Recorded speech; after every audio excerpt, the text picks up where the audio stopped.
Welcome back to The Explainer. Today we are going on a really hands-on, highly kinesthetic journey right through your very own body. We're going to explore the hidden mechanics of movement, uncovering those biological pulleys, levers, and the internal structures that literally allow us to interact with the world around us. And I promise you, by the end of this explainer, you are going to look at your own physical form in a completely new light. Okay, so here's our roadmap for today. We'll start with the magic of movement, then meet your inner framework, explore the joints that bend, investigate pulling power, and finally, we'll wrap up with animal locomotion, specifically looking at the earthworm. Let's jump right into section 1, the magic of movement. Okay, let's dive into this. It's so incredibly easy to take for granted just how much physical activity we're engaged in at any given second, right? Even when we think we're totally at rest. So do me a favor. I want you to freeze right now. Just sit absolutely still. Are you actually still? Think about it. Even if you aren't walking or talking, you're likely blinking your eyes. You're definitely breathing, which means your chest is constantly rising and falling. The truth is, your body is just this bustling engine of continuous motion. Now, think about the different ways we move intentionally. Imagine you're bowling a ball down a lane. You rotate your arm completely at the shoulder in this huge full circle. But now imagine if you took a rigid wooden scale and tied it tightly along the length of your arm, straight across your elbow. Could you bend that arm? No, definitely not. And this perfectly demonstrates a fundamental concept. We literally cannot bend solid bone. We require very specific intersections in our body to perform different actions. And well, that brings us right to the structure itself. Moving on to section 2, meet your inner framework.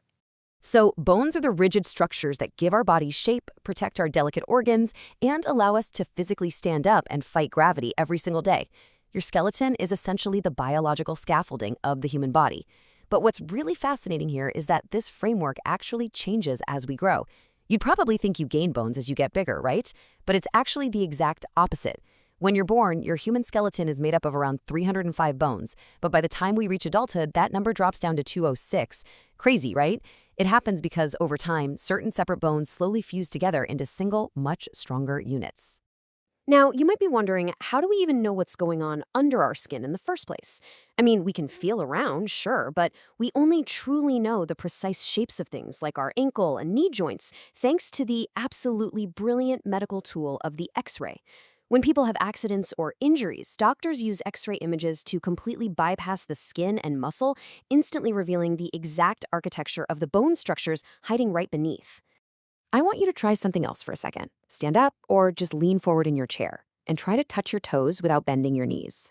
As you do, run your hand down the middle of your back. You can feel that bumpy ridge, right? That is your backbone. But it's not one giant solid pole. If it were, you'd be totally stiff. Instead, you're able to bend like that because your backbone is beautifully constructed out of 33 individual small bones called vertebrae. Which brings us to section 3, the joints that bend. Now, what's really interesting about this is how these connections work mechanically.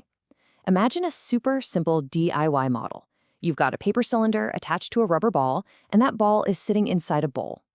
You can easily picture how freely that ball can roll around in every single direction. And this brilliantly illustrates one of the most versatile mechanisms in your body, perfectly mirroring your actual hip bone. We call this a ball and socket joint.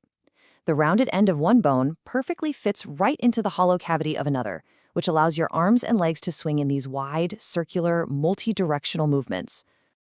But of course, not all joints need to spin. Think about a regular door. When you open and close a door, you rely on hinges that strictly lock the movement to a single back and forth path. Well, our bodies utilize this exact same engineering. Just like a mechanical cardboard hinge, a hinge joint restricts your movement to one plane. This is exactly what's happening inside your elbows and your knees. It keeps your limbs stable and prevents them from just bending entirely backward. Let's test another one. Shake your head no from left to right. Now nod yes, forward and backward. The reason you can do this, but you can't spin your head entirely around like an owl, is because of the pivotal joint right where your neck joins your skull. Unlike the ball and socket, in this case, a cylindrical bone simply rotates within a structural ring, giving you precisely the range of motion you need to safely look around. Sometimes, though, movement is actually a liability. Try this. Open your mouth as wide as you can. You'll notice how your lower jaw drops away from your head. Now try to move your upper jaw independently. You literally can't do it. And that's because the joint between your upper jaw and the rest of your head is what we call a fixed joint. In parts of the skull that are busy protecting our brain, the bones are heavily fused. They just cannot move at all, which provides this incredibly strong, impenetrable vault for our most vital organ. So, okay, we have hard bones, but we also have this essential in-between building material. Reach up and squeeze your lower earlobe. It's soft, right? Kind of fleshy. Now feel the upper part of your ear. It's firm, it holds its shape, but you can still bend it, unlike a rigid bone. This amazing material is called cartilage. It's tough but flexible, and it acts as the absolute crucial padding and structuring material inside our joints, making sure our bones don't just grind painfully against each other. Moving on to section 4, muscles, the pulling power. So bones and joints are incredible, but at the end of the day, they are just the framework. They can't move themselves. They need an engine. Curl your arm up tightly into a fist right now. Touch your upper arm. You can literally feel the bicep muscle bulge. That bulge happens because the muscle is actively contracting. It's becoming shorter, stiffer, and thicker. Now, here is the absolute golden rule of anatomy. A muscle can only pull. It can never, ever push. Because of this, muscles always have to operate in seesaw pairs. When one muscle contracts and pulls the bone up, its partner on the completely opposite side has to relax. To straighten your arm back out, the opposite happens. The relaxed muscle contracts to pull the bone back, while the first one just lets go. It is a remarkable, highly coordinated biological pulley system. And finally, section 5, animal locomotion, the earthworm. Let's move to and see how this builds. Actually, scratch that. Let's step completely outside the human body for a second. We've spent this explainer looking at rigid skeletons, but if we alter the rules of the game entirely and look at the earthworm, it is a completely different story.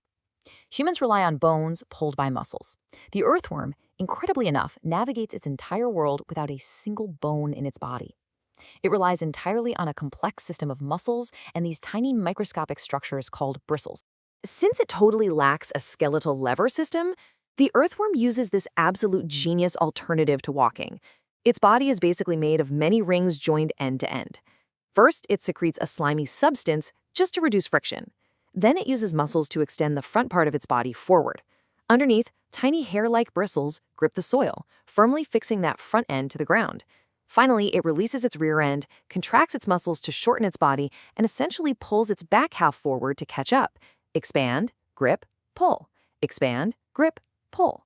It's just a stunningly efficient way to move through dense earth. So the crucial point is this. From the 206 fused bones in your body, to the back and forth hinge in your knee, to the multi-directional socket in your shoulder, the mechanics of movement are just an absolute masterclass in biological engineering. Whether it's our complex muscular pulley systems or the earthworm's expanding, bristle-gripping rings, nature has constantly found incredible solutions to the problem of getting from point A to point B. Which leaves me with this thought for you. If a creature without a single bone can navigate the world with such ingenious precision, what other mechanical marvels are hiding out there in the natural world, just waiting for us to figure out how they move? Thanks so much for joining me on this explainer. Keep observing the amazing machines you live inside, and stay curious.